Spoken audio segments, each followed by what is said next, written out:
दुसऱ्यांनी काही केलं तर तुम्ही त्याच्यावर बोलत बसता.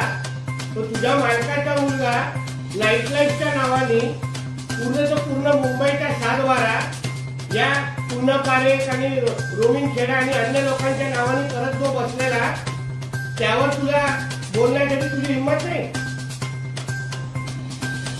आज अंगणवाडीचा लाखोंचा मोर्चा निघतोय. संजय राऊत म्हणजे त्यांची वर्षानुवर्ष जी मागणी होती, उद्धव ठाकरे मुख्यमंत्री असताना त्यात त्यांनी लक्ष घातलं, मात्र कोविडमुळे काही करता आलं नाही. त्यामुळे आज उद्धव ठाकरे 3 वाजता त्या मोर्चामध्ये कोविडच्या नावाने तुम्हाला भ्रष्टाचार करायला जमला, कोविडच्या नावाने लोकांची लूटमार करायची जमले. कोविडच्या नावाने तुझा मुलगा उद्धव ठाकरेचा एक मुलगा रात्री दारू पीत बसायचा, तर तुम्हाला अंगणवाडी सेविकांचा प्रश्न सोडवायला जमला नाही. पण ह्याच अंगणवाडी सेविकांना न्याय आमच्या महायुतीचं सरकार निश्चितपणे तरी देईल. लोढा साहेब जेव्हा या खात्याचे मंत्री होते तेव्हा त्यांनी योग्य निर्णय अंगणवाडी सेविकांसाठी घेतलेले, आणि आता जे काही उर्वरित न्याय देण्याचे प्रयत्न आहे ते आमचं महायुतीचं सरकार, आमच्या आदिती तटकरे साहेब या निश्चितपणे तुम्ही देतील. त्यासाठी आम्हाला त्या उद्धव ठाकरे नावाच्या विधीक्षकाची गरज नाही. स्वतः मुख्यमंत्री असताना काय करायचं नाही, तेव्हा कोविडच्या नावाने भ्रष्टाचार करत बसायचा, तेव्हा आहे ना अंगणवाडी सेविका किंवा खिचडी चोरीच्या नावाने त्या बिचाऱ्या कामगारांचे खिचडी चोरीचे पैसे खायचे, आणि आता मोठं भाषण यायला उभं राहत आहे. जेव्हा अधिकार होते तेव्हा करून दाखवायचे ना. बोला. हिट अँड रन बद्दल संजय राऊत असं म्हणतात, जेव्हा चर्चा घडवून न आणता असे कायदे होतात त्यावेळेला जनतेचा असा उत्साह होतो. जनतेबरोबर आमची योग्य संवाद आहे, म्हणून जनतेचा ऐकूनच आम्ही काल रात्रीचे पाऊल उचललेलं आहे. शेवटी जनतेच्या हितासाठीच काम करणारं आमचं केंद्र आणि राज्य सरकार असल्यामुळे जे जे कायद्यामुळे जनतेचं आयुष्य वाचेल, मी परत सांगतो, त्या हिट अँड रन कायद्याचं उद्दिष्ट योग्य होतं. त्याचं कारण असं आहे, फक्त 2022 मध्ये एका वर्षामध्ये 47,000 लोक हिट अँड रनच्या मुळे त्यांचा जीव गमवला लागलेला. पण तरीही आमचं सरकार पारदर्शक सरकार आहे, लोकशाही म्हणून सरकार आहे, जनतेचं ऐकणारं केंद्र सरकार असल्यामुळे काल त्यांचं ऐकल्यानंतर त्या निर्णयावर त्यांनी स्थगिती किंवा त्याच्यावर निर्णय घेतलेला आहे. पण जनतेचं आयुष्य वाचवणं ही आमची प्राथमिकता असल्यामुळे योग्य तो निर्णय घेतली पुढे जाऊन. सिंधुदुर्गातील पाणबुडीचा प्रकल्प गुजरातला घेण्यामागे आदित्य ठाकरेंचं तुम्ही नाव घेत असाल तर सामंत म्हणजे विजय सामंत यांच्या सरकारने बुद्धिमंत्री कोणी नसेल असं विनायक राऊत. पण आदित्य ठाकरे सोडून त्याचा कोण जबाबदारच नाही.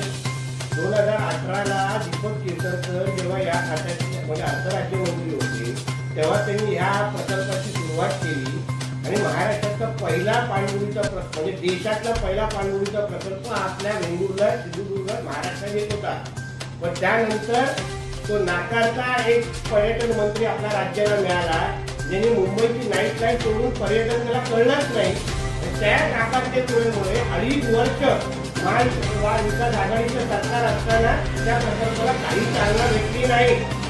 त्याचा जबाबदार आणि याचा मुख्य विलन हा आदित्य ठाकरेच आहे.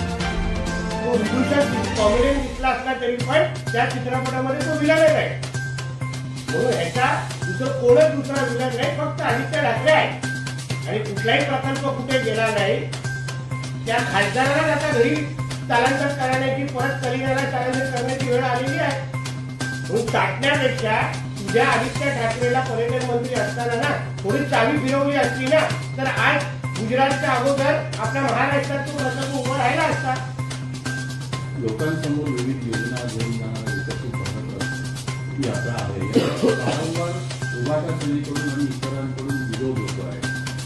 काय कारण का बुडाखाली मिरची लागलेली आहे, स्वतः करू शकले नाही.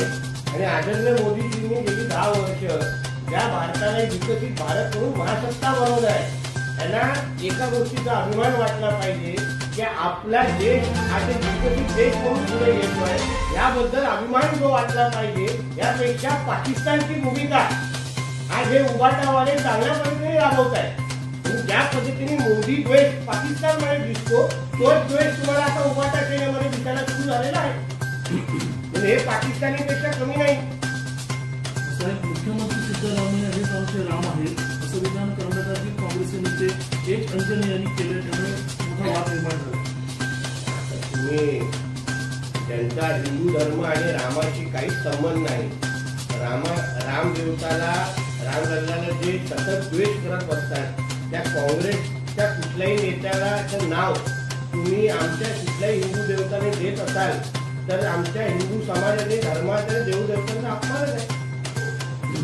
भाजप ईव्हीएम मशीनचा आधार घेत आहे. ज्या देशांनी ईव्हीएम तयार केलं त्यांनी सुद्धा ईव्हीएम नाकारलं. भाजपने एकतरी इलेक्शन ईव्हीएमच्या तुकड्या सोडून घेऊन करून दाखवावं असं सुषमा अंधारे. किंवा अंधारे ताई कधीतरी एक सरपंचाची तरी निवडणूक लढवावी, मग आपण पुढे मोठ्या मोठ्या बाटा करू.